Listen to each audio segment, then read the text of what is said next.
Belum sampai ke Madinah. Terakhir apa? Sebelum hijrah. Kita belum masuk hijrah. Selesai keluar dari boikot. Baik. Isra Mi'raj. Selesai Isra Mi'raj. Nah, Isra Mi'raj ini terjadi pada tahun khilaf di kalangan para ulama. Tapi yang disebutkan kebanyakannya adalah pada tahun ke-10 kenabian. Dan ini lebih cocok dengan urutan-urutan kejadian yang terjadi. Karena sudah disebutkan pada pertemuan sebelumnya bahwasanya Abu Talib, paman Rasulullah yang selalu membantu Rasulullah menghadapi petinggi-petinggi Quraisy, menghadapi serangan dari luar, adalah Abu Talib, paman Rasulullah sallallahu alaihi wasallam. Ketika beliau meninggal, tidak ada lagi yang membantu Rasulullah sallallahu alaihi wasallam menghadapi petinggi-petinggi Quraisy. Betul, Hamzah ibni Abdul Muttalib masuk Islam, tapi dari sisi usia Abu Talib pada saat itu berusia tua dan dituakan, ditokohkan oleh orang-orang Quraisy. Beliau meninggal di usia 80 tahun. Abu Talib meninggal di usia 80 tahun. Hamzah ibni Abdul Muttalib tidak bisa menggantikan Abu Talib di dalam melindungi Rasulullah. Rasulullah memiliki paman yang lain, yaitu Al-Abbas ibni Abdul Muttalib, yang ketika itu belum masuk Islam. Khilaf di kalangan para ulama, apakah Al-Abbas ini masuk Islamnya lebih di awal-awal sebelum hijrah ataukah setelah hijrah. Karena nanti kita sebutkan pada perang Badar yang terjadi di tahun kedua di bulan Ramadan, Al-Abbas ikut bersama rombongan orang-orang Quraisy. Tapi kata Rasulullah sallallahu alaihi wasallam kepada sahabat-sahabatnya, nanti kita sebutkan rinciannya ketika perang Badar, ada sebagian yang ikut perang Badar ini tidak boleh kalian bunuh. Innama kharaju maqhurin mukrahin, karena mereka ini keluar dalam keadaan terpaksa, dipaksa. Nah, itu diantaranya Al-Abbas ibni Abdul Muttalib. Nanti kita sebutkan insyaallah. Setelah Abu Talib meninggal di tahun ke-10 ini, 3 bulan setelahnya menyusul Khadijah radhiyallahu anha, atau 3 hari setelahnya menyusul Khadijah.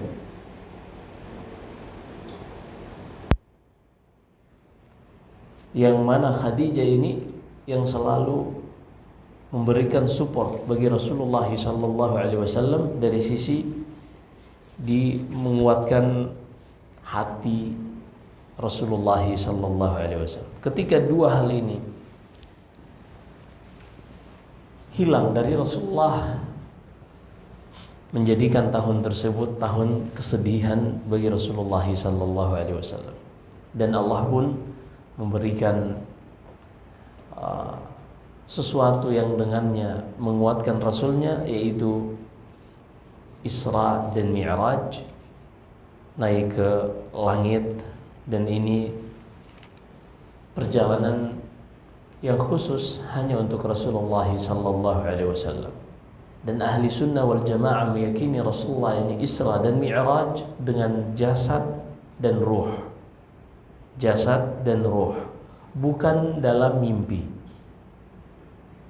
Bukan dalam mimpi. Dan kita sudah sebutkan rinciannya pada pertemuan yang lalu. Beliau bertemu siapa saja di langit pertama dan seterusnya. Di tahun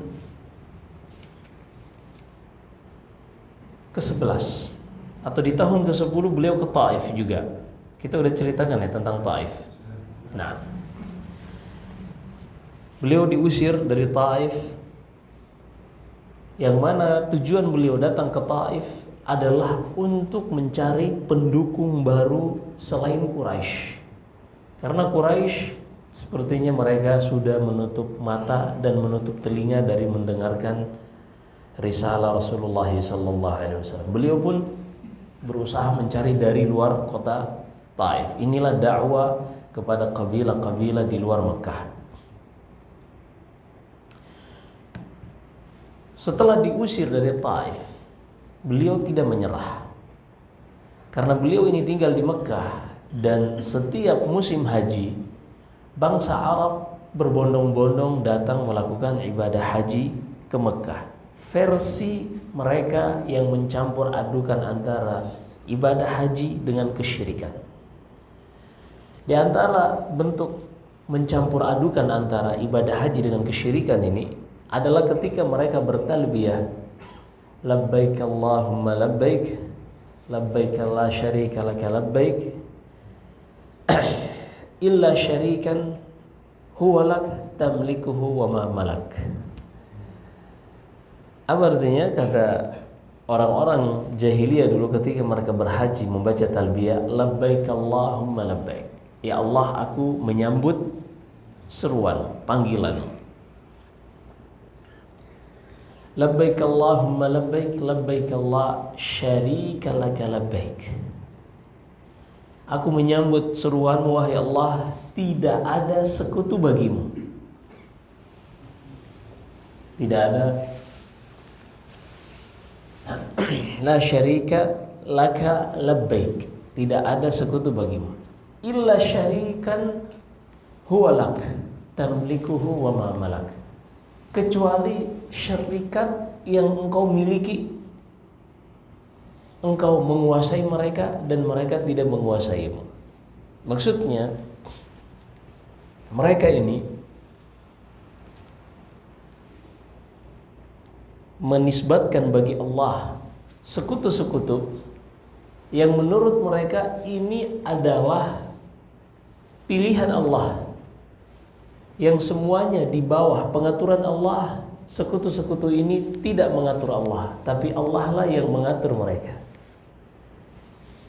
Allah yang memilih sekutu-sekutu ini bagi menurut mereka, sebagaimana keyakinan orang-orang Nasara yang mengatakan bahwasanya Allah mengangkat Nabi Isa sebagai anaknya. Wa qalu ittakhadha ar-rahmanu walada laqad ji'tum syai'an idda. Sebagaimana Allah hikayatkan tentang ucapan orang-orang Nasara di dalam surat Taha. Orang-orang Nasara mengatakan Allah memilih Nabi Isa untuk menjadikannya anak. Demikian pula orang-orang Nasara, orang-orang jahiliyah, mereka berkeyakinan bahwasanya Allah mengangkat malaikat sebagai anak-anak perempuan. Anak-anak perempuannya Allah. Ini yang mereka lakukan. Kemudian setelah mereka yang mengangkat malaikat ini, mereka pun menisbatkan bahwasanya yang melakukannya itu adalah Allah. Tapi semuanya adalah milik Allah. Mereka tidak bisa mengatur Allah, tapi Allah lah yang mengatur mereka. Itu keyakinan orang-orang jahiliyah. Labbaik la syarika laka labbaik, illa syarikan huwa lak tamlikuhu wa ma malak. Ya, jadi tidak ada sekutu bagimu ya Allah kecuali sekutu yang engkau pilih. Engkau memiliki mereka, menguasai mereka, dan mereka tidak menguasaimu. Ini yang menjadi permasalahan orang-orang musyrikin jahiliyah. Bukan mereka tidak beribadah kepada Allah, tapi mereka beribadah kepada Allah, juga beribadah kepada selain Allah. Mereka meyakini Allah, tapi meyakini hal-hal yang bukan ditetapkan oleh Allah tentang dirinya sendiri. Ini perhatikan nih, penting banget. Jadi awal kesyirikan, tidaklah terjadi kesyirikan dan penyimpangan di dalam agama ini, melainkan sebabnya adalah dikarenakan ada manusia-manusia yang berbicara tentang Allah yang mereka tidak ketahui. Ada orang-orang yang berbicara tentang Allah, tentang syariat dan agama Allah dalam perkara yang mereka tidak memiliki ilmu tentangnya. Makanya ketika Allah sebutkan tentang kesyirikan, seperti misalnya di dalam surat Al-An'am yang Allah hikayatkan tentang ucapan Ibrahim, juga ada di dalam surat Al-A'raf Allah berfirman, "Qul innama harrama rabbiyal fawahisha ma dhahara minha wa ma batan wal ithma wal baghya bighairil haqqi wa an tusyriku billahi ma lam yunazzil bihi sultana wa an taqulu 'ala Allahi ma la ta'lamun." Perhatikan urutan dosa-dosa besar. Penyebutan yang pertama ini dosa besar, dan penyebutan setelahnya menunjukkan dosanya lebih besar, yang setelahnya lebih besar lagi. Kata Allah, katakan kepada mereka wahai Muhammad, bahwasanya Allah Rabbku mengharamkan al-fawahish. Fawahish ini zina, yang nampak maupun yang tersembunyi. Wal ithma wal baghya bighairil haqq. Kemudian dosa pembunuhan, pertumpahan darah. Pembunuhan dan pertumpahan darah ini lebih tinggi daripada zina. Dan ini berkaitan dengan hak sesama manusia. Kemudian kata Allah, wa an tusyriku billahi ma lam yunazzil bihi sultana.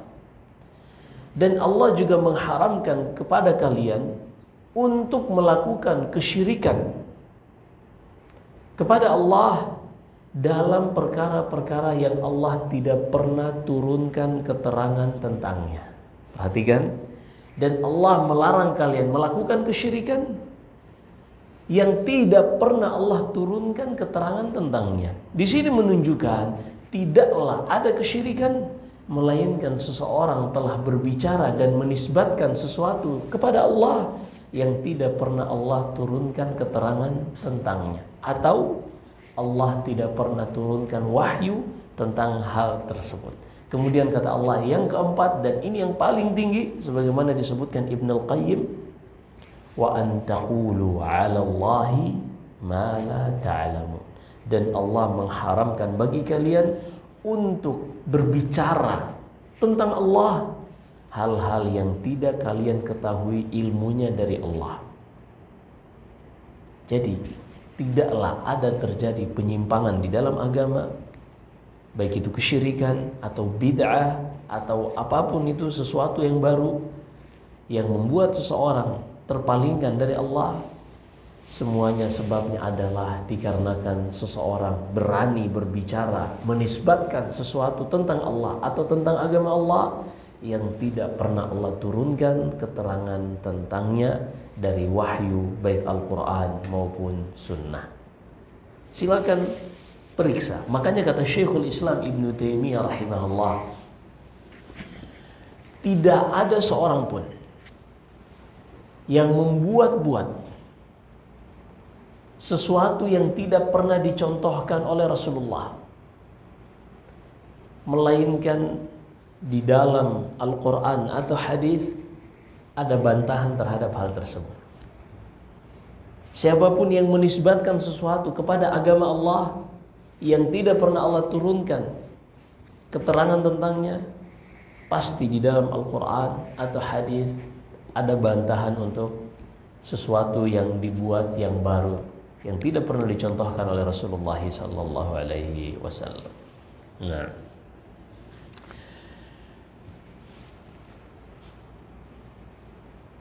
ketika jamaah haji ini di tahun-tahun haji pada zaman jahiliyah, mereka datang berhaji. Rasulullah sallallahu alaihi wasallam memanfaatkan keadaan ini karena beliau tinggal di Mekah. Beliau memanfaatkan hal ini dengan mendatangi kabilah-kabilah Arab pada saat itu. Di antara yang diceritakan oleh para ahli sejarah, suatu saat Rasulullah mendatangi kabilah-kabilah yang datang melakukan ibadah haji. Rasulullah pun mengatakan, man yahmiluni ila qaumi fa uballighu kalam rabbi. Siapakah gerangan yang siap untuk membawaku kepada kaumnya agar aku bisa menyampaikan risalah wahyu yang telah Allah wahyukan kepadaku, agar aku bisa menyampaikan kepada manusia ucapan Rabbku. Fa inna Quraisyan qad mana'uni, karena orang-orang Quraisy telah menolak dan melarangku untuk menyampaikan ucapan-ucapan kalamullah ini. Tapi ketika Rasulullah mendatangi satu kabilah, ada yang mengikutinya dari belakang. Itulah pamannya Abu Lahab. Setiap kali Rasulullah mendatangi kabilah, Abu Lahab langsung mengatakan, la tusaddiquh fa inni ammuh aqrabun nasi ilaihi wa a'lamuhum bih. Jangan kalian percaya orang itu, aku ini pamannya. Udah, dia itu gila. Subhanallahil azim. Ini Abu Lahab. Jangan percaya, aku pamannya, aku lebih tahu dia itu gila. Apa yang terjadi? Nggak ada kabilah bangsa Arab yang sangat banyak di musim haji, tidak ada satupun yang membenarkan Rasulullah sallallahu alaihi wasallam.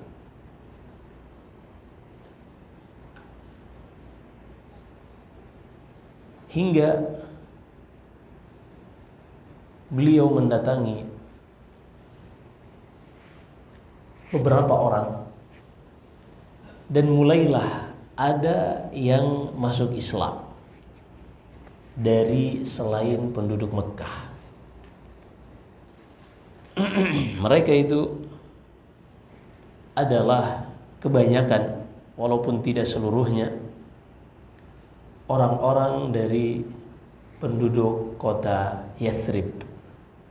Orang-orang dari penduduk kota Yathrib.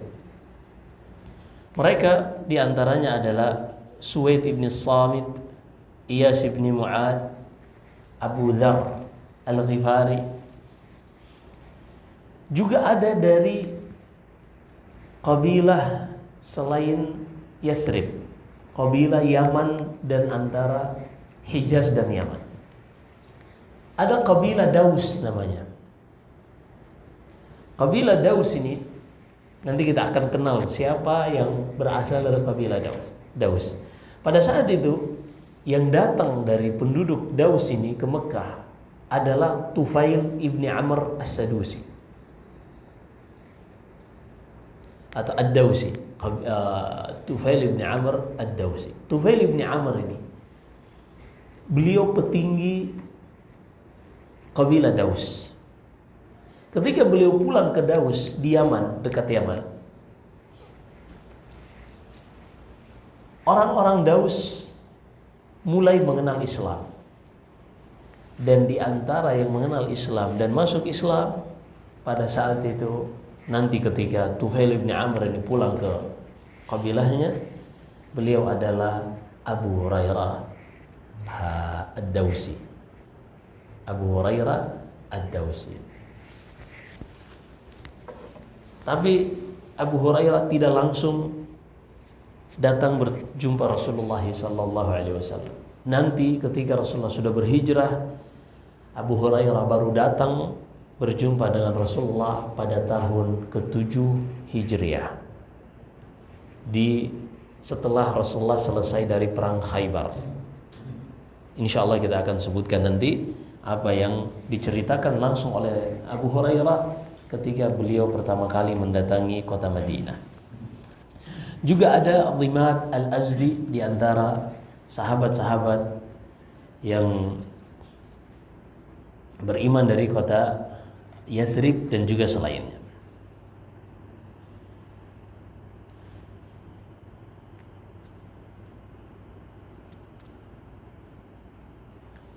ada penduduk kota Yathrib lain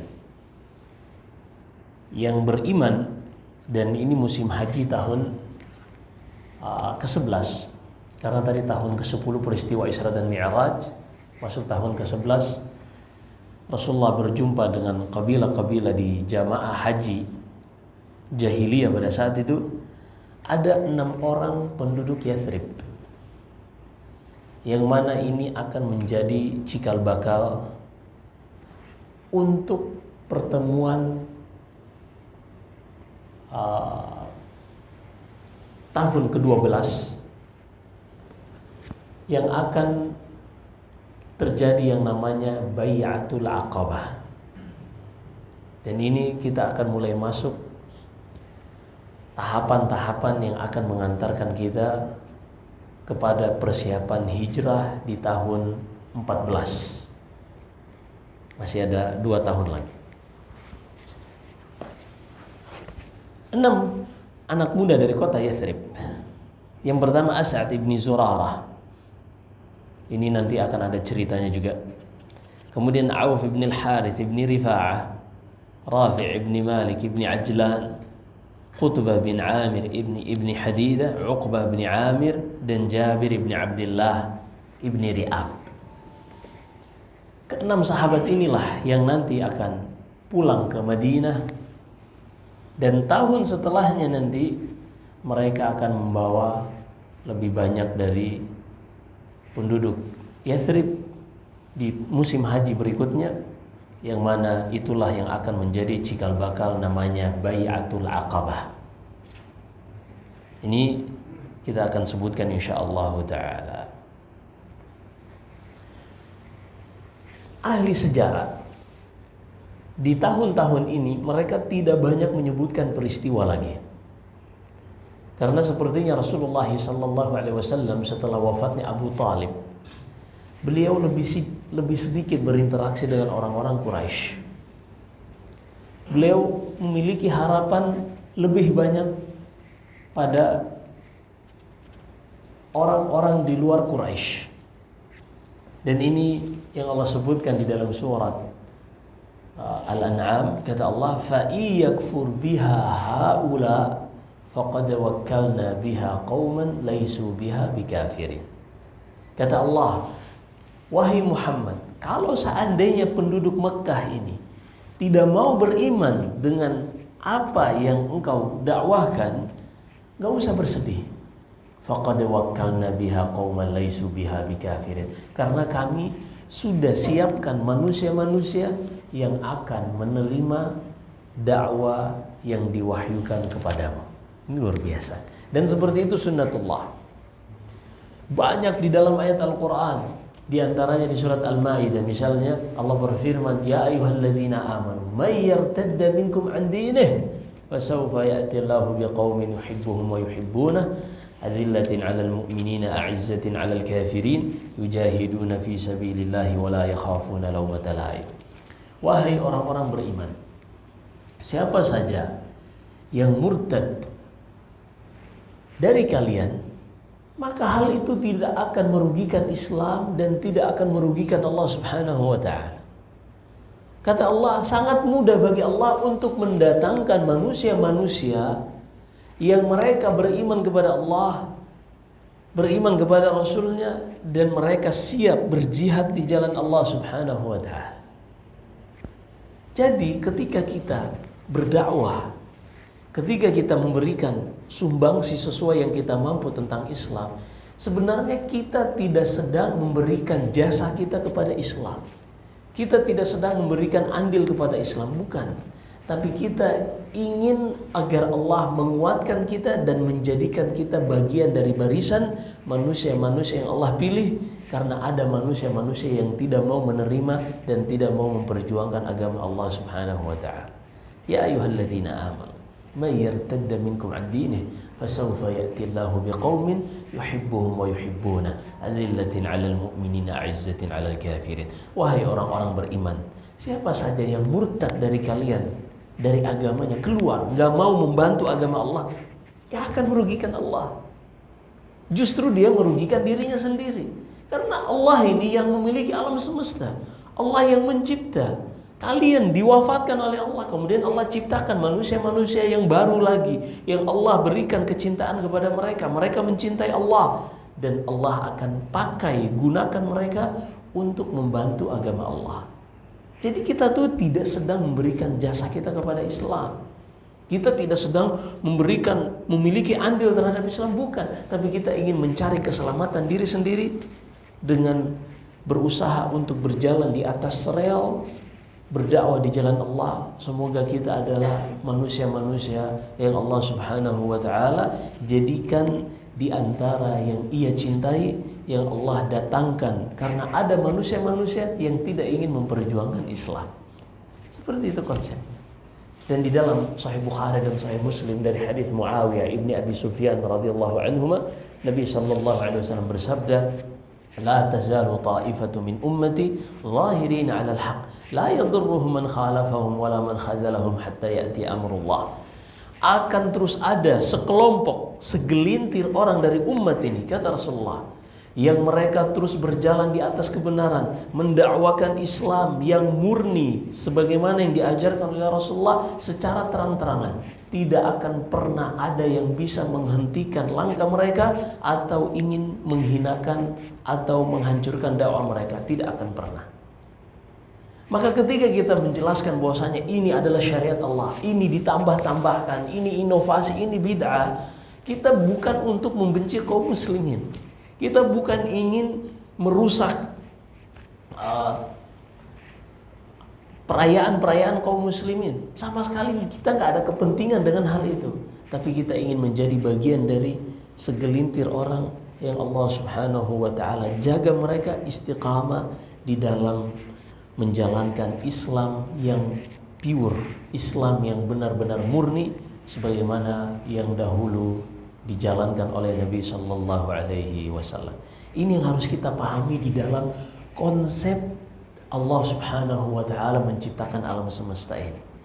Allah akan memilih dari hamba-hambanya yang Ia kehendaki, dan hamba-hambanya ini dipakai di dalam melakukan ketaatan kepada Allah Subhanahu wa ta'ala.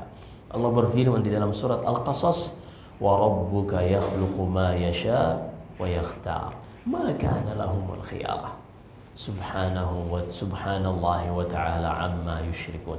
Dan Rabbmu Allah Subhanahu wa ta'ala mencipta apa yang Ia kehendaki, dan Dia memilih dari yang Ia cipta ini hamba-hamba yang Ia cintai untuk diberikan taufik melakukan ketaatan-ketaatan sehingga mereka diridhai oleh Allah dan dimasukkan ke dalam surga. Perhatikan, asalnya Allah yang memilih mereka, Allah berikan taufik, kemudian mereka melakukan amalan ini yang kemudian mendatangkan keridhaan Allah, dan Allah yang memasukkan mereka ke dalam surga. Berarti semuanya adalah perbuatan Allah Subhanahu wa ta'ala. Makanya ucapan pertama, subhanallah, penduduk surga ketika mereka sudah menginjakan kaki di surga, mereka mengatakan, "Alhamdulillahilladzi hadana lihada wa ma kunna linahtadiya laula an hadanallah." Segala puji dan syukur bagi Allah yang telah memberikan hidayah, taufik kepada kita untuk bisa melakukan amalan-amalan penduduk surga semasa di dunia, dan sekarang Allah memasukkan kita ke dalam surga. Dan semuanya itu karena taufik dari Allah. Kalau bukan karena Allah, kita tidak mungkin beramal dengan amalan penduduk surga semasa di dunia, dan kita tidak mungkin berada di surga pada hari ini. Subhanallah, semuanya dari Allah dan akan kembali kepada Allah Subhanahu wa ta'ala. Makanya ketika kita menghadirkan dan merenungi hal-hal seperti ini, kita harus benar-benar belajar untuk menggantungkan diri kepada Allah dan berusaha untuk tidak menggantungkan hidup kita kepada fasilitas, karena terlalu mudah bagi Allah untuk membolak-balikan hati kita atau mengambil fasilitas dari kita. Dan ini realita yang banyak kita saksikan. Ada seorang yang tadinya Masya Allah istiqamah, dia hijrah, kemudian dia berusaha untuk baik, Tapi Allah mengetahui apa yang ada di dalam hati seseorang. Orang ini balik lagi, joget-joget lagi dan seterusnya. Terlalu mudah bagi Allah. Ada seorang yang sebelumnya bejat, nggak tanggung-tanggung, kriminal yang ia lakukan, membunuh sampai 100 orang. Tapi Allah inginkan kebaikan kepadanya, bertobat di akhir-akhir usianya. Kemudian sebagaimana kita sebutkan, yang dinilai dari amalan manusia adalah di penghujung usianya. Dan apa yang kita lakukan hari ini, berusaha istiqamah, semuanya untuk menyongsong akhir penutup dari usia kita. Karena kata Ibnu Hajar rahimahullah, al-mafatih unwanul khawatim. Karena apa yang kita lakukan hari ini cerminan apa yang akan kita lakukan di akhir usia kita. Jadi kita berusaha istiqamah, dan kita sudah sebutkan tentang fikih. Seorang kenapa dia selalu beramal yang terbaik, karena nanti kalau dia sakit atau safar, maka akan dicatat dan dituliskan sebagaimana kalau dia mengamalkan dalam keadaan sehat dan sedang tidak sakit. Kita sudah bahas ya pada pertemuan yang lalu. Baik, kita lanjut. Pada tahun ke-12 kenabian, para penduduk Yathrib yang jumlahnya 6 orang tadi, ternyata selama tahun 11 kenabian mereka tidak tinggal diam, tapi mereka mulai berdakwah. Hingga akhirnya pada tahun ke-12 kenabian, musim haji, datang 12 orang dari penduduk Yathrib. 12 orang ini mereka sudah masuk Islam dari dai-dai yang kita sudah sebutkan tadi. Ada 6 orang. Mereka inilah yang akan menjadi peserta Bai'at Aqabah yang pertama. Apa itu Bai'at Aqabah? Bai'at sendiri adalah pengikraran, pengikatan, perjanjian, kesetiaan antara 2 orang atau 2 pihak. Bai'at adalah ikrar, pengikatan kesetiaan antara 2 pihak. Dan di dalam Islam, bai'at ini hanya boleh diberikan, diserahkan kepada pemimpin sah kaum muslimin. Baik dia khalifah atau mungkin raja atau presiden. Tidak diberikan kepada pemimpin ormas. Iya. Nggak boleh membaiat sebuah ormas atau lembaga atau apalah namanya, baik itu yang warna hijau atau warna biru atau yang lain, kalau memang ada yang seperti itu. Iya. Ini nggak boleh baiat kepada partai, kepada yayasan. Ini nggak boleh. Allah berfirman, wala takunu minal musyrikin minal ladzina farraqu dinahum wa kanu syi'a kullu hizbin bima ladaihim farihun. Dan wahai kaum muslimin, janganlah kalian menjadi seperti orang-orang musyrikin yang memecah belah agama mereka. Masing-masing memiliki pemimpin-pemimpin partai-partai sendiri-sendiri. Dan setiap kelompok ini merasa lebih baik daripada kelompok-kelompok yang lain. Ini nggak boleh. Allah memerintahkan kepada kita, wa'tasimu bihablillahi jami'an. Berpegang teguhlah kalian dengan tali Allah yang kuat. Apa itu? Islam. Maka yang mempersatukan kita adalah Islam. Iya, nggak boleh ada si fulan dia muslim, tapi muslimnya muslim warna hijau, yang satu muslim warna biru. Nah, ini yang memecah belah kaum muslimin. 12 peserta Bai'at Aqabah ini disebutkan namanya oleh ahli sejarah seperti Ibni Ishaq dan selainnya. Di antaranya adalah As'ad ibni Zurarah yang di antara 6 sebelumnya. Kemudian Auf bin Al-Harith bin Rifa'ah yang sebelumnya juga. Rafi bin Malik bin Ajlan, Qutbah bin Amir bin Hadidah, Uqbah bin Amir. Yang tidak hadir hanyalah Jabir bin Abdullah bin Ri'ab, dikarenakan ada kepentingan yang lain. Ada tambahan 7 orang lainnya, yaitu Mu'adz bin al-Harits, Zakwan bin Abdul Qais, Ubadah bin Samit, kemudian Yazid.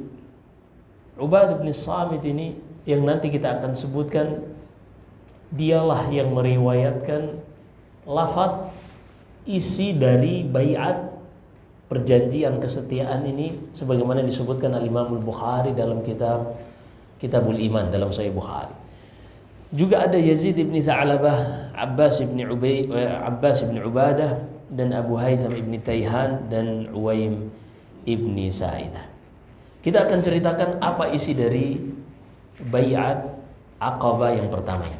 Kata Ubadah bin Samit radhiyallahu anhu, kata beliau, bay'ana Rasulullah sallallahu alaihi wasallam, atau qala lana Rasulullah sallallahu alaihi wasallam, bay'uni ala alla tusyriku billahi syai'an, ila akhirih. Kata Ubadah bin Samit pada bai'atul Aqabah.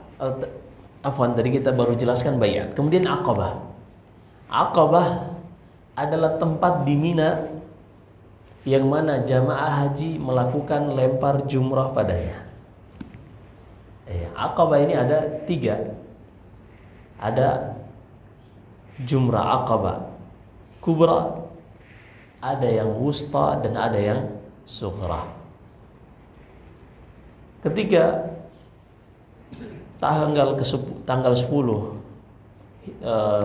Zulhijjah, jamaah haji yang datang dari Muzdalifah, mereka hanya melempar yang kubra. Nanti tanggal 11, 12 bagi yang buru-buru ingin pulang, atau sampai 13 bagi yang ingin tetap, setiap harinya setelah zuhur mereka melempar yang wusta, yang kubra, kemudian yang sughra, yang wusta, kemudian yang kubra. Ini setiap hari mereka mabit di Mina. Baik, isi baiatnya adalah yang pertama, tidak boleh menyekutukan Allah dengan sesuatu apapun. Yang kedua, tidak boleh mencuri. Yang ketiga, tidak boleh berzina. Yang keempat, tidak boleh membunuh.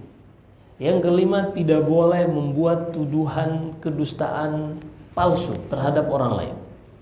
Tidak boleh melakukan kemaksiatan, baik yang kemaksiatan yang dilakukan oleh tangan maupun kaki.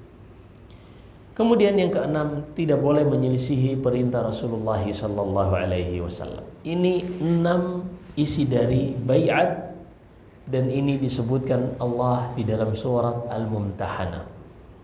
Allah berfirman, ya ayuhan nabiyyu idza ja'akal mu'minatu yubayyi'naka ala alla yushrikna billahi syai'an wa la yasriqna wa la yaznina wa la yaqtulna awladahunna wa la ya'tina bi buhtani yaftarinahu baina aydihinna wa arjulihinna fi ma'ruf wa la ya'sinaka fi ma'rufin fabayyi'hunna wastaghfir lahunna Allah.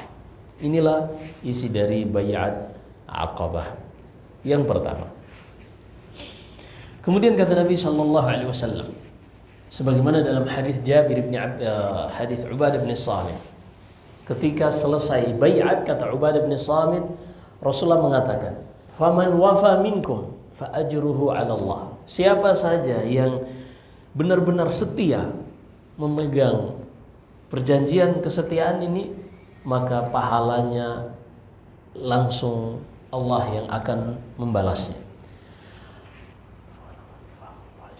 وَمَنْ أَصَابَ مِنْكُمْ مِنْ ذَلِكَ شَيْئًا فَعُوقِبَ فِي الدُّنْيَا فَهُوَ كَفَّارَةُ اللَّهِ.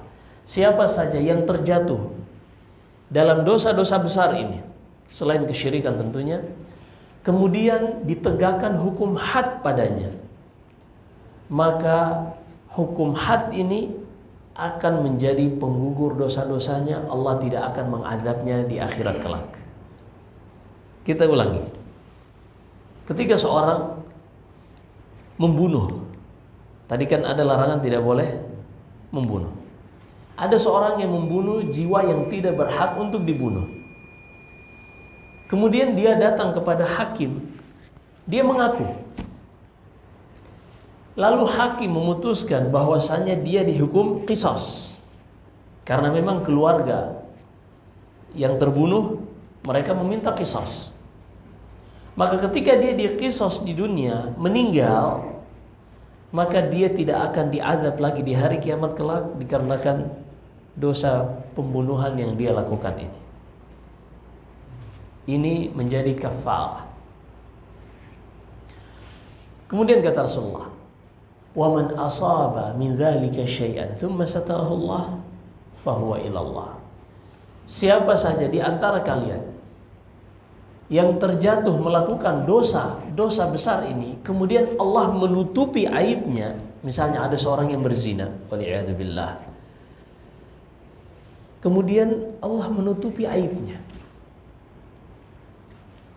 maka orang seperti ini ketika dia bertobat kepada Allah, maka urusannya di akhirat kelak kembali kepada Allah Subhanahu wa ta'ala, di bawah kehendak Allah.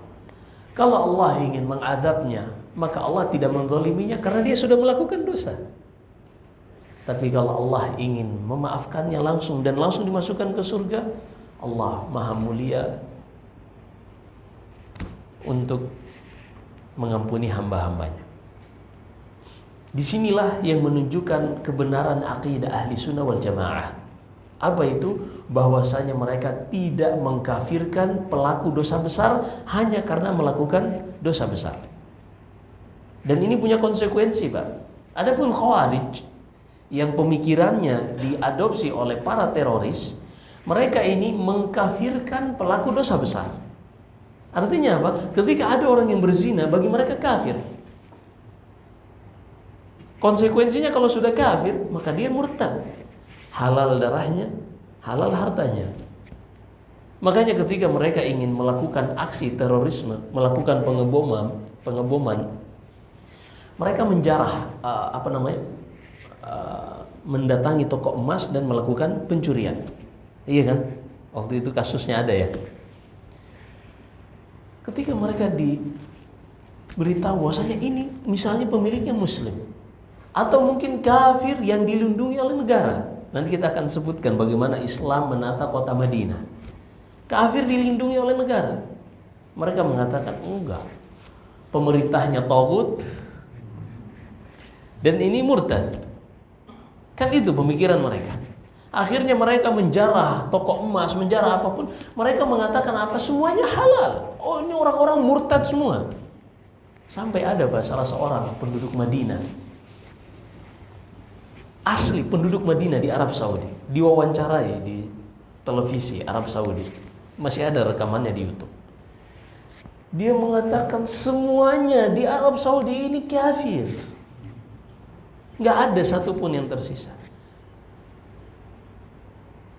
Bahkan kata dia, si moderatornya nanya, "Oke, kalau begitu, sekarang siapa yang tersisa di atas muka bumi ini yang muslim?" Kata dia, "Kulluhum kuffar illa ana." Semuanya kafir kecuali saya yang muslim. Subhanallah. Orang-orang, Pak, menuduh Arab Saudi sebagai negeri yang ekstrim dan seterusnya.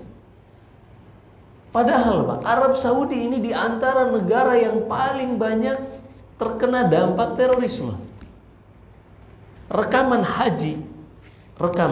jejak haji sejak tahun 90-an ini terus menerima teror bom. Bukan cuma teror, bahkan aksi pemboman. Ada yang dari mobil masuknya dari Kuwait, jalur darat. Satu mobil full isi bom. Dan itu semua datangnya dari Syiah Rafidhah. Subhanallah. Ada, Pak, di Arab Saudi, Pak, pemikiran ini masuk ke anak-anak mudanya, sampai ada seorang anak menyembelih ayahnya sendiri dengan tangannya. Kenapa? Murtad, kata dia. Jadi ini kita belajar Islam ini, mengajarkan Islam kepada anak-anak muda kita, Islam yang moderat, Islam yang cinta damai, yang mengajarkan rahmatan lil alamin, agar mereka ini terprotek dari tindakan-tindakan radikal.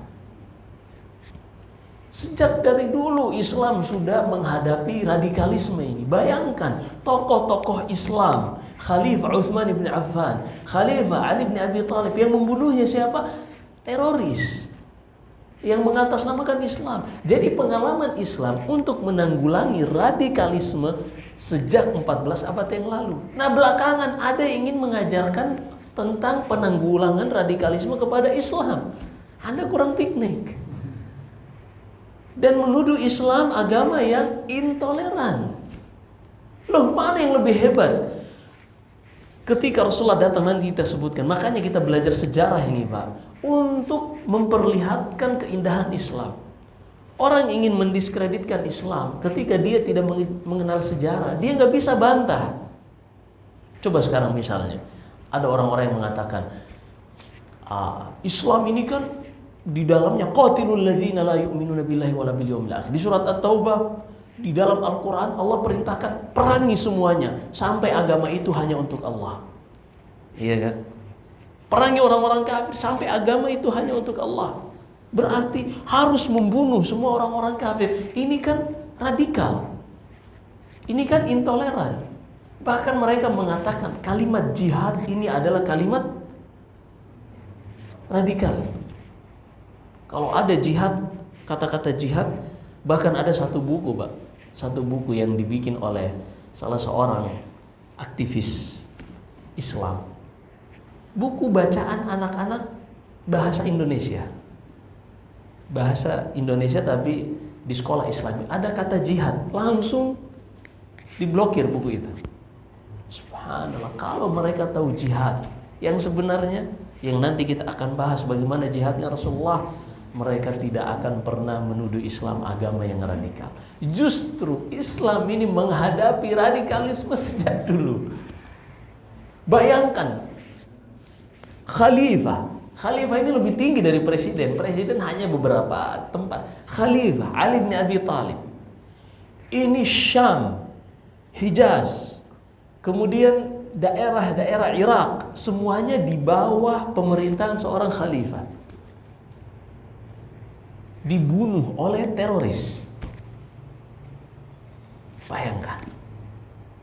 Dan di dalam Islam itu tercatat terapisme. Mudah-mudahan Allah berikan kita usia yang cukup untuk menyelesaikan kitab ini agar kita bisa mengenal keindahan Islam. Rasulullah ketika datang ke Madinah, nanti kita akan jelaskan, beliau menghadapi 3 jenis masyarakat yang heterogen. Pertama, kaum muslimin yang sudah masuk Islam dari kalangan muhajirin dan dari ansar, penduduk asli kota Yathrib dari kabilah Aus dan Khazraj. Kemudian yang kedua, Rasulullah harus berhadapan dengan musyrikin Madinah, orang-orang sekitar Madinah, dan mereka musyrik, yang kemudian mereka ini banyak yang terpaksa masuk Islam, dan mereka lain dikenal dengan munafik. Yang ketiga, Rasulullah harus berhadapan dengan ahlul kitab, Yahud, penduduk Madinah, Bani Qainuqa, Banu Nadir, dan Banu Quraidah. Apakah setelah Rasulullah masuk ke Madinah lalu Rasulullah mencari ribut dengan orang-orang ini? Enggak. Karena Islam ini rahmatan lil alamin. Lakum dinukum waliyadin. Bagiku agamaku dan bagi kalian agama kalian. Kalian silakan menjalankan agama sesuai keyakinan kalian, dan kami menjalankan agama sesuai keyakinan kami. Dan itu yang diatur di dalam negara kita juga. Pasal 29 ayat 2 kan jelas. Tapi masing-masing menjalankan agama dan keyakinannya masing-masing, bukan mencampur adukan antara dua ajaran. Mana kira-kira secara bahasa yang disebut toleransi? A muslim, B non muslim. Yang A ini menjalankan keyakinannya dan ibadahnya sesuai ajaran agamanya, yang B menjalankan keyakinan dan agamanya dan ibadahnya sesuai ajaran agama. Saling tidak mengganggu, silakan. Yang satu ibadahnya di masjid, yang satu ibadahnya di rumah ibadahnya sendiri. Tiba-tiba datang orang-orang yang mengatakan dia mengaku muslim tapi ikut melakukan ibadah non muslim. Apakah ini toleransi? Bukan. Ini namanya pluralisme. Mencampur adukan antara dua keyakinan. Toleransi itu adalah dia melaksanakan agamanya dan kita nggak ganggu. Kan seperti itu. Nah kita juga ketika melaksanakan agama kita, mereka nggak ganggu kita. Kan damai hidup. Dan nanti kita akan sebutkan di antara kesepakatan Rasulullah hidup berdampingan dengan orang-orang Yahudi ini dan juga musyrikin Quraisy, musyrikin Arab dari kalangan penduduk Madinah. Mereka harus saling membantu. Kalau ada musuh yang datang dari luar, mereka saling bahu-membahu mengusir musuh tersebut. Jadi ada orang-orang yang ingin mengajarkan kaum muslimin di negeri ini untuk menghadapi musuh dari luar, kita harus seperti ini. Nanti kalau kita kalau kita masing-masing tidak boleh mengucapkan salam, tidak boleh mengucapkan selamat, perayaan yang lain. Ini kalau ada musuh datang dari luar, ini kita gimana terpecah belah? Padahal nggak ada konsekuensi antara masing-masing menjalankan keyakinannya sendiri-sendiri dengan pecah belah, nggak ada. Karena ternyata bisa kita hidup berdampingan dalam satu negara dan masing-masing menjalankan keyakinannya masing-masing. Dan kalau ada musuh yang bersama, kita saling berjuang. Dan alhamdulillah, ulama-ulama di negeri ini sejak zaman dahulu mempraktekkan hal itu. Mereka berdakwah dengan, kita kenal ya pahlawan-pahlawan kita. Dan masing-masing ketika melawan penjajah, mereka melawan penjajah. Tapi apakah mereka mencampur adukan agama? Enggak. Nah inilah ternyata Islam ini subhanallahil azim. Sejak zaman dahulu sudah mengajarkan tentang toleransi. Karena memang kan Allah sebutkan di akhir surat Al-Anbiya, wa ma arsalnaka illa rahmatan lil alamin. Tidaklah kami mengutus engkau melainkan rahmat bagi seluruh alam. Dan Allah sudah menetapkan di dalam ilmunya yang telah lalu bahwasanya akan terus ada kesyirikan sampai hari kiamat kelak. Tapi mereka ini juga adalah bagian dari penduduk bumi yang juga akan mendapatkan rahmat dari Islam. Luar biasa. Agama Islam ini dari Allah Subhanahu wa taala. Mereka akan dapatkan rahmat dari Islam. Karena mereka hamba Allah. Jangankan manusia yang non-muslim, hewan dan binatang pun mendapatkan rahmat dari Allah Subhanahu wa taala. Ini Islam. Baik. Ahli sunnah wal jamaah meyakini bahwasanya sedikit lagi sebelum masuk syuruk, 4 menit lagi biar kita bisa sholat duha. Ahli sunnah wal jamaah meyakini bahwasanya pelaku dosa besar dia muslim yang keimanannya sedang turun, dan dia juga fasik. Dia muslim dan dia fasik, tapi tidak kafir. Kalau dia meninggal dalam keadaan melakukan dosa besar ini, maka urusannya kembali kepada Allah Subhanahu wa taala. Kalau Allah langsung mengampuni dan memasukkannya ke dalam surga, itu urusan Allah Subhanahu wa taala. Kalau Allah Subhanahu wa taala ingin mengadabnya terlebih dahulu, maka orang tersebut berhak mendapatkan azab. Kenapa? Dia sendiri kan yang melakukan dosa. Makanya Pak, ketika para ulama ditanya tentang seorang yang sengaja meninggalkan sholat, apakah dia wajib qadha? Karena kan kalau orang tertidur, dia wajib qadha. Nah sekarang orang dia dulu meninggalkan sholat, boleh nggak Ustadz? Ana udah tobat, ana udah hijrah nih Ustadz. Dulu ana ingat banget setahun pun nggak sholat, boleh nggak ana qadha? Dan dia meninggalkan sholat dulu karena sengaja.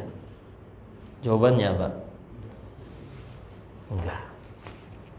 Wah enak dong Ustadz. Orang yang ketiduran harus qadha, atau orang yang lupa belum sholat harus qadha, atau orang yang sakit ketika Ramadan dia harus qadha puasanya. Tapi dia yang sengaja meninggalkan puasa di bulan Ramadan, dia nggak boleh qadha. Enak dong Ustadz. Bertahun-tahun dia nggak puasa, terus masuk Islam, atau terus dia hijrah. Jawabannya adalah dia tidak qada. Dan itu bukan enak. Ketika seorang muslim, misalnya dia tidak berpuasa karena sakit, dia wajib qada, maka dia sudah menunaikan perintah Allah Subhanahu wa ta'ala. Kenapa tadi di bulan Ramadan dia tidak tunaikan? Karena memang sakit. Dan Allah berikan uzur kepada orang sakit untuk tidak berpuasa di bulan Ramadan. Adapun orang yang tidak sakit, tidak ada qada bagi mereka. Dan ini bukan enak. Kenapa? Karena ketika seorang melakukan maksiat, baik itu meninggalkan perintah atau mengerjakan larangan, maka dia telah mengumumkan dirinya untuk boleh diazab oleh Allah. Karena Allah sudah mengumumkan tentang dirinya, wala yadhlimu rabbuka ahada. Allah tidak akan menzalimi seorang pun. Artinya apa? Kalau dia tidak melakukan sebab untuk diazab, Allah tidak akan mengadabnya. Allah nggak akan mengadabnya. Ketika seorang melakukan maksiat, maka dia telah mengumumkan kepada Allah untuk boleh diazab. Jadi orang yang diberikan hukum dia tidak mengqadha puasanya, ini bukan kabar gembira. Justru dia harus sadar dan harus benar-benar memperbaiki tobatnya kepada Allah. Kenapa? Karena dengan dia meninggalkan puasa dulu dengan sengaja, dia telah mengumumkan kepada Allah, udah deh, azab aja deh, ini saya tinggalkan nih. Seperti itu bahasa tubuhnya. Maka ini bukan kabar gembira. Nasallahu alaihi wasallam. Tapi tetap ahli sunnah wal jamaah meyakini orang yang melakukan dosa besar, mereka ini tidak dikafirkan dan tidak diberikan hukum orang kafir. Mereka ini muslim, tetap dijaga, hartanya haram untuk dirampas. Kemudian darahnya haram untuk ditumpahkan. Ini nggak boleh. Ini hati-hati bibit-bibit radikalisme. Dan satu untuk membantah para teroris ini terhadap pemikiran mereka yang melakukan pengeboman di mana-mana. Mereka mendatangi anak muda, mencuci otaknya. Kalau engkau melakukan pengeboman, udah mati langsung disambut oleh bidadari, jadi pengantin kata dia. Kalau memang benar itu jalan tol langsung masuk surga, lah kenapa dia enggak? Kenapa bukan ketua yang mencuci otaknya ini? Kan capek kita hidup di dunia, Pak. Di surga enak. Kalau bukan karena dia ragu dengan keyakinannya sendiri. Nauzubillah. Adapun itu propaganda politik dan seterusnya, apakah ini disusupi oleh pihak luar, ya kan, yang ingin menghancurkan Islam atau yang ingin memporak-porandakan keamanan negeri kita? Apakah ada kemungkinan ke situ? Mungkin. Karena tidaklah Utsman bin Affan terbunuh, Ali bin Abi Thalib terbunuh, melainkan ulah seorang yang bernama Abdullah bin Saba al-Yahudi, provokator yang datang dari Irak. Dia inilah yang sengaja masuk Islam untuk merusak Islam dari dalam, membentuk kelompok yang menyimpang pertama yang bernama Khawarij, yang pemikirannya kemudian diadopsi oleh para teroris. Sampai di sini insya Allah nanti kita lanjut Bai'ah Aqabah yang kedua, yang mana Bai'ah Aqabah yang kedua ini itulah yang akan menjadi cikal bakal hijrah insya Allah. Dan ketika selesai dari Bai'at Aqabah yang pertama ini, Rasulullah mengirimkan seorang sahabatnya yang ahli Quran untuk mengajarkan Quran kepada penduduk Madinah. Beliau adalah Mus'ab ibni Umair.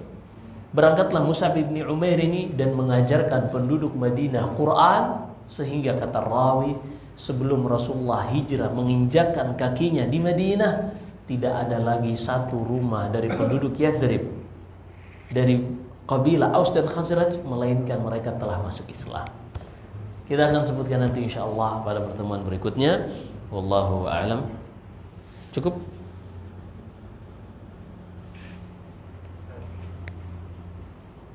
Sweet dulu, sweet. Nah, beliau duluan tadi kayaknya. Silakan, Pak. Assalamualaikum warahmatullahi wabarakatuh. Waalaikumsalam warahmatullahi wabarakatuh. Disebutkan bahwa awal kesyirikan dan berat itu saat tadi ada kaum jahiliyah yang melakukan ibadah haji dengan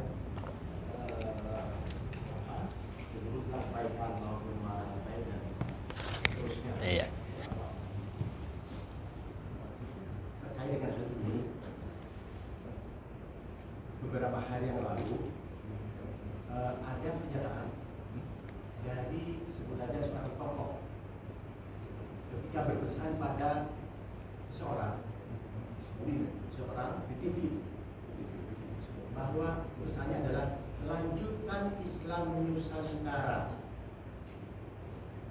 karena ini adalah budaya Islam. Bahkan menyatakan bahwa Islam ada di dalam budaya. Pertanyaannya adalah, yang diyakini bahwa Islam budaya itu akan menjamin kesatuan, akan membuat kedamaian, dan seterusnya, yakinnya seperti itu. Pertanyaannya adalah, apakah hal itu merupakan bagian dari kemurtadan? Pertama. Yang kedua, apakah hal tersebut merupakan hasil ijtihad dari yang bersangkutan, dari tokoh itu, dengan pendekatan syariat Islam? Assalamualaikum warahmatullahi wabarakatuh. Assalamualaikum. Islam Nusantara. Apa esensi dari Islam Nusantara? Pertanyaan pertama, apakah sama antara Islamnya Nabi SAW dan Islam Nusantara? Sama tidak? Banyak embel-embelnya. Islam adalah apa yang diturunkan kepada Nabi Sallallahu Alaihi Wasallam dan apa yang diturunkan kepada nabi-nabi sebelumnya. Dan khusus ketika disebutkan al-Islam, maka itu adalah agama umat Nabi Sallallahu Alaihi Wasallam, yaitu apa yang diwahyukan kepada beliau dalam Al-Quran dan hadis. Segala yang dinisbatkan kepada Islam yang bukan bagian darinya, maka itu disebut dengan bid'ah. Beda. Islam Nusantara ini memang harus dipelajari dulu apa esensinya. Karena kita menghukumi sesuatu itu harus jelas dari segala sisi objek yang akan kita hukumi tersebut. Sebutkan para fuqaha dalam kaidahnya, al-hukmu ala syai'in far'un an tasawwurih. Hukum yang lahir ini adalah hasil dari penggambaran objek yang dihukumi secara keseluruhan. Kalau ada yang bisa mendatangkan data secara valid tentang Islam Nusantara ini sehingga kita bisa hukumi, barulah kita bisa hukum. Sehingga tidak mungkin kita bisa menghukumi seorang itu keluar dari Islam, atau seorang itu melakukan bid'ah, atau seorang itu melakukan ini dan itu, sampai kita benar-benar melihat jelas esensi dari lafaz yang dia ucapkan. Karena di dalam agama kita, dalam usulul fiqh, para ulama menyebutkan al-ibratu bil haqa'iq wal ma'ani la bil alfadhi wal mabani. Yang namanya hukum itu melihat kepada hakikat dan makna, bukan melihat kepada lafaz saja. Mau dinamakan Islam Nusantara atau apapun itu, kalau esensinya adalah Islam, maka dia Islam. Tapi mau dinamakan Islam Arab atau Islam apa, kalau memang esensinya kesyirikan, maka kesyirikan. Atau esensinya adalah budaya, maka itu adalah budaya. Maka saya bisa jawab, karena saya belum melakukan penelitian tentang Islam Nusantara ini. Dan itu perkara yang besar untuk menghukumi sesuatu. Intinya Islam adalah Islam. Islam adalah apa yang diturunkan kepada Nabi Sallallahu Alaihi Wasallam yang telah Allah sempurnakan pada firman-Nya dalam surat Al-Maidah ayat 3, kata Allah, "Al-yawma akmaltu lakum dinakum wa atmamtu 'alaikum ni'mati wa raditu lakumul Islama dina." Sehingga yang selainnya tertolak. Allah berfirman dalam surat Al-Imran, "Wa may yabtaghi ghairal islami dinan fala yuqbal min." Siapa saja yang mencari selain Islam sebagai agama untuk sampai kepada Allah, maka tertolak. Ya, mau dinamakan apapun, maka tertolak kalau seandainya tidak sesuai dengan Islam. Nah, demikian Allah. Monggo, Pak. Assalamualaikum. Semeninggal Abu Thalib, apa yang menghalangi paman Nabi Hamzah untuk membela Nabi. Padahal beliau secara fisik juga lebih jago. Bahkan kalau beliau berburu singa, dan Abu Jahal pun pernah dihajar sama beliau. Itu kenapa beliau nggak? Usianya lebih muda, Pak. Karena anak atau Abu Talib usianya 80 tahun, beliau usianya pada saat itu tahun ke-10 adalah 50 tahun, sama dengan usia Rasulullah sallallahu alaihi wasallam. Nah, karena memang orang Quraisy itu pada saat itu menokohkan senior. Nah, sehingga wibawa beliau tidak seperti wibawa Abu Talib yang bisa dengan wibawanya ini mencegah orang-orang lain untuk mengganggu Rasulullah sallallahu alaihi wasallam. Nah, wallahu a'lam. Nah, boleh insyaallah. Panjang hari ini, sampai maghrib pun siap insyaallah. Setelah mempelajari ini sirah ini ya, kebanyakan ujian dari Allah itu kok sampai titik yang sangat apa ya? Rendah. Ya ujiannya begitu ini sampai kan ada ayat yang mata nasrullah. Kalau nggak salah itu mungkin ayat tentang boikot itu juga barangkali ya, sehingga sahabat menanyakan kapan pertolongan Allah datang. Suatu saat Khabbab bin al-Arad bersama Nabi sallallahu alaihi wasallam tawaf. Yang saya tanyakan apa itu? Nah, tawaf di Ka'bah.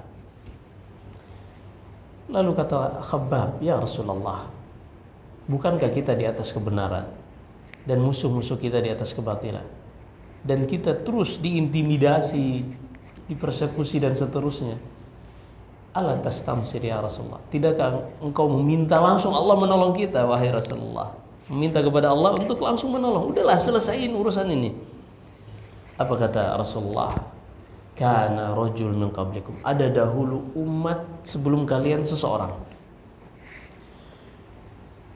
dia dipaksa untuk keluar dari agamanya, tapi dia tidak mau, hingga akhirnya didatangkan gergaji dan tubuhnya dibelah dua menggunakan gergaji sampai terpisah. Wa ma yasudduhu an dinih, hal itu tidak membuatnya keluar dari agamanya. Bal antum qaumun tasta'jilun, hanya saja kalian ini terlalu terburu-buru. Perhatikan di sini, Allah Subhanahu wa taala memiliki takdir dan memiliki syariat. Ada takdir, ada syariat. Paham ya? Ada takdir, ada syariat. Takdir ini ketentuan Allah sejak dulu. Syariat ini adalah perintah Allah untuk seorang melakukan ibadah dengan semua bentuknya. Bersabar, ibadah dan seterusnya.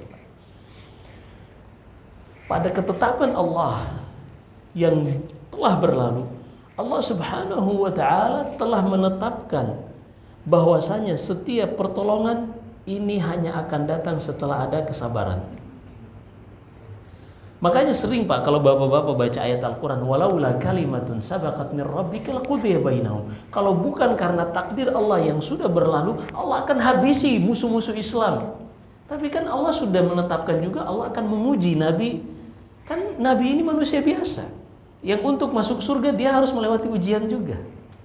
Jadi Nabi diuji pada dirinya, kita semua diuji.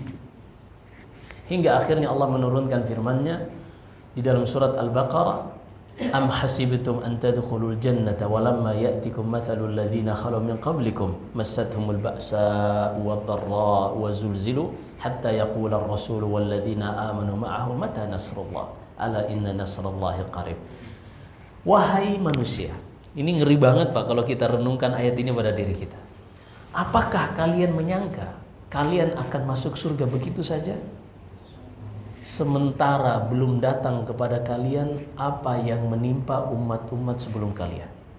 Massathumul ba'sa, mereka dahulu ditimpa kemiskinan, sakit-sakitan. Wad-dharra, ad-dharra ini kalau ba'sa ini berkaitan dengan rezeki sempit, dharra ini berkaitan pada fisik. Artinya mereka disempitkan hartanya dan juga sakit-sakitan. Massatuhumul ba'sa wadh-dharra wa zulzilu, dan mereka ini terombang-ambingkan oleh musuh-musuh mereka. Sampai-sampai Rasul bersama orang-orang beriman bersamanya mengatakan, ini kapan sih pertolongan Allah datang? Sampai di antara mereka ada yang meninggal dan belum menikmati pertolongan Allah. Yahya ibni Zakaria terbunuh oleh Bani Israel, dia belum merasakan buah dari dakwahnya. Zakaria juga sebagian ahli sejarah mengatakan dia pun terbunuh, dibunuh oleh raja pada saat itu. Yahya ibni Zakaria disebutkan Ibnu Katsir dalam Al-Bidayah wan Nihayah, beliau dibunuh oleh rajanya pada saat itu dikarenakan sang raja ini ingin menikahi salah seorang wanita dari kalangan mahramnya yang tidak boleh dalam syariat. Wanita itu pun marah. Akhirnya dia memprovokasi sang raja, kalau engkau mau menikahiku, maharnya adalah kepala Yahya alaihissalam. Akhirnya dibunuhlah Yahya dan dijadikan kepalanya ini sebagai mahar pernikahan. Ada apa orang-orang yang gila? Auzubillah. Nah seperti itu. Sampai-sampai Rasul dan orang-orang beriman mengatakan, ini kapan sih pertolongan Allah? Ya. Jadi Pak, kita harus tahu bahwasanya ada namanya sunnatullah. Apa yang sudah Allah tuliskan dalam takdir ini tidak akan berubah. Kalau Allah ingin menghabisi orang-orang kafir, orang-orang Yahudi dan semuanya, Allah ingin habisi, udah selesai semuanya. Tapi kan Allah sudah tetapkan nanti kalau Imam Mahdi sudah keluar dan Nabi Isa turun membunuh Dajjal, nanti ada waktunya. Nah kita sekarang menjalani prosesnya. Karena dunia ini bukan diciptakan untuk kita. Maksudnya dunia ini ada karena kita, bukan. Dunia ini milik Allah di antara perbuatan Allah yang memiliki hikmah. Kita itu hanya salah satu dari makhluk yang kalau kita nggak ada pun nggak akan mengubah perjalanan dunia ini. Kemudian dengan adanya kita, kok kita nggak ditolong sama Allah? Anda siapa? Anda hanya satu makhluk yang menjalani kehidupan dunia ini. Makanya orang-orang Yahudi dan Nasara, mereka berkata sebagaimana yang Allah hikayatkan dalam surat Al-Maidah, wa qalatil yahudu wan nasara nahnu abna'ullahi wa ahibba'u. Berkata orang-orang Yahudi dan Nasara, kami inilah anak-anak kecintaan Allah Subhanahu wa taala. Allah mengatakan, bal antum basyarun mimman khalaq, qul falima yu'adzibukum bidzunubikum. Kalian itu siapa? Kalau memang klaim kalian itu benar, kenapa Allah menyiksa kalian, menghukum kalian dikarenakan dosa-dosa kalian? Bal antum basyarun mimman khalaq. Kalian tidak lebih hanya dari manusia-manusia dari sekian makhluk yang Allah ciptakan. Enggak akan keberadaan kalian atau ketidakberadaan kalian tidak akan mengubah perjalanan dunia ini. Kita menyangka kalau kita meninggal matahari udah enggak terbit lagi. Enggak. Hidup ini akan berjalan. Bahkan orang-orang yang kita cintai, anak istri kita, paling mereka hanya 2 hari, 3 hari nangis. Setelah itu normal lagi. Yang kuliah-kuliah, yang kerja-kerja. Istri kita selesai masa iddahnya, nikah lagi. Gitu. Nah kita makanya harus punya bekal di dalam hidup ini. Kita harus paham agama kita. Takdir. Subhanallah. Kata Nabi SAW, innallaha la yumli lidzalim. Allah itu benci dengan orang zalim, sangat benci. Tapi Allah sudah tetapkan bahwasanya orang zalim ini ada waktu untuk mengadabnya, bukan pada saat dia zalim. Koruptor, Allah benci dengan koruptor yang namanya ghulul. Tapi kok Ustaz hidup mereka enak-enak aja? Seorang datang kepada Al-Hasanul Basri atau selainnya menceritakan bahwasanya, wahai imam, katanya orang-orang yang melakukan dosa itu mereka akan disiksa, diadab oleh Allah di kehidupan dunia ini sebelum di akhirat. Dia mengatakan, tapi saya fine-fine aja. Ya, ditanya, kalau malam Anda bangun malam enggak? Enggak. Ketika Anda baca Quran enggak? Enggak. Anda bisa mentadaburi Al-Quran enggak? Wallahi itulah nikmat yang paling bisa dirasakan di dunia ini. Tapi ternyata Anda tidak bisa merasakan. Azab yang paling berat adalah ketika seorang hamba tidak bisa bermunajat kepada Allah Subhanahu wa ta'ala. Aqrabu ma yakunu bainal 'abdi wa rabbih wa huwa sajid. Kata Rasulullah, kondisi yang paling dekat antara seorang hamba dengan Rabbnya adalah ketika dia sujud. Ketika seorang tidak sujud, dia tidak pernah dekat kepada Allah. Subhanallah. Siksaan yang tidak disadari. Makanya kita sesibuk apapun, Pak, kita tuh harus belajar. Sehebat apapun pencapaian kita, pokoknya kita harus alokasikan waktu, tenaga, harta kita untuk belajar. Nggak boleh nggak belajar.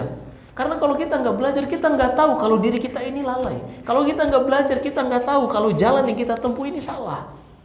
Harus belajar. Dan salah satu belajar yang luar biasa, selain belajar akidah tauhid, adalah belajar sejarah perjalanan manusia. Agar kita sadar, udah berlalu manusia-manusia sebelum kita.